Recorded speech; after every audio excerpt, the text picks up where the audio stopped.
गरिमा, मैंने कल जो पतलून पहनी थी उसकी जेब में एक 2,000 का नोट था, लेकिन वह पतलून कहीं दिख नहीं रही है। वह पतलून तो मैंने चमेली को धोने के लिए दे दी थी। गरिमा बोली। अरे भाई, धोने के लिए देने से पहले जेब टटोलनी चाहिए थी ना। चमेली ने जरूर चेक किया होगा। अगर कोई नोट उस पतलून की जेब में होता तो वह मुझे जरूर बता देती। याद कीजिए, हो सकता है आपने वह नोट कहीं और रखा होगा। गरिमा ने कहा। नहीं, मुझे अच्छे से याद है। मैंने नोट उसी पतलून की जेब में रखा था। धोकर इस्त्री करने के लिए रखी गई पतलून की जेब टटोलती गरिमा अपने पति की बात सुनकर हैरान थी, क्योंकि उसके घर में काम करने वाली चमेली एक बहुत ही ईमानदार और सुलझी हुई महिला है। चमेली ने आज तक कभी किसी चीज के लिए लालच नहीं दिखाया था। अपनी मेहनत की कमाई से ही संतुष्ट रहने वाली चमेली पर गरिमा ये शक कर ही नहीं सकती थी कि उसने 2,000 का नोट अपने पास रख लिया होगा।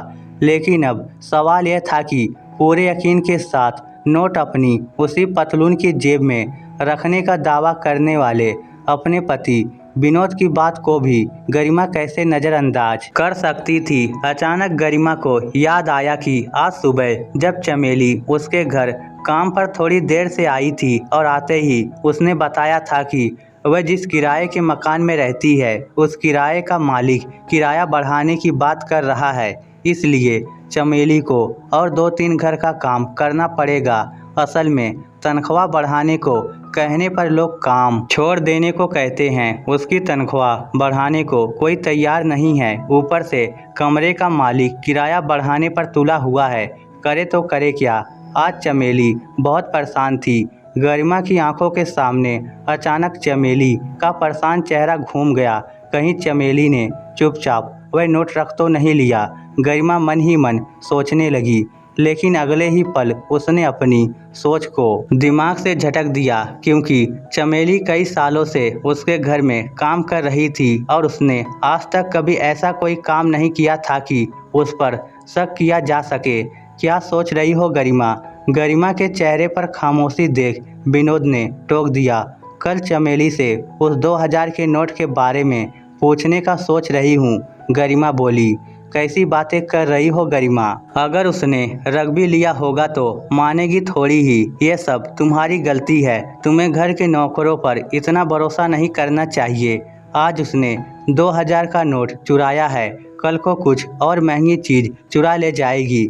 चुपचाप विनोद की बातें सुनती गरिमा ने निश्चय किया कि कल सुबह जब चमेली काम पर आएगी तब वह सबसे पहले उससे उस 2,000 के नोट के बारे में पूछेगी। अगली सुबह चमेली एकदम सही समय पर काम पर आ पहुंची थी। गरिमा चमेली से कुछ कहती उससे पहले ही चमेली बताने लगी, पता है दीदी, कल यहाँ से जाने के बाद मैंने अपने मकान मालिक से बात की।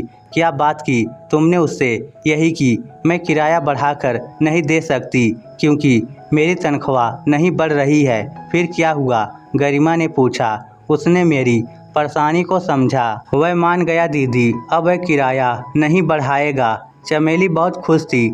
चमेली के काम पर आने की आहट पाकर विनोद भी कमरे से निकलकर बाहर आ गया था। गरिमा से नज़रें मिलते ही उसने चमेली से 2,000 के नोट के बारे में पूछने के लिए आंखों ही आंखों में इशारा किया और गरिमा ने आखिरकार चमेली से पूछ लिया, चमेली, कल तुमने जो पतलून धोई थी उसमें तुम्हें कुछ मिला था क्या? नहीं मालकिन। चमेली का एक टूक जवाब सुनकर दोनों पति पत्नी एक दूसरे का मुंह देखने लगे।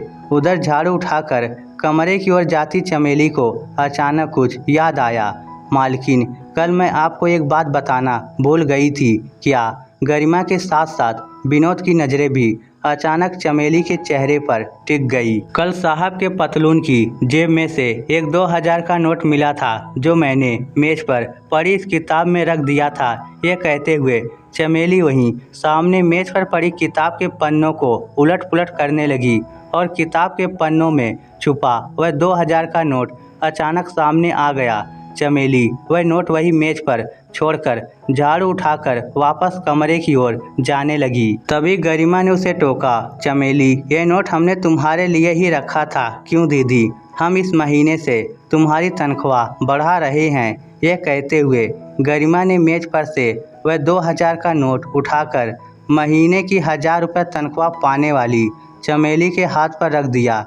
अपनी पीठ पीछे शक से उपजी मनोस्थिति से अनभिज्ञ चमेली के चेहरे पर खुशी मिश्रित हैरानी थी। लेकिन एक दूसरे की ओर देखते गरिमा और विनोद अपनी सोच से उपजी आत्मग्लानि को दूर करने की बरकस कोशिश कर रहे थे। इस स्टोरी को लेकर आपकी क्या राय है, नीचे कमेंट करके हमें ज़रूर बताइएगा। धन्यवाद।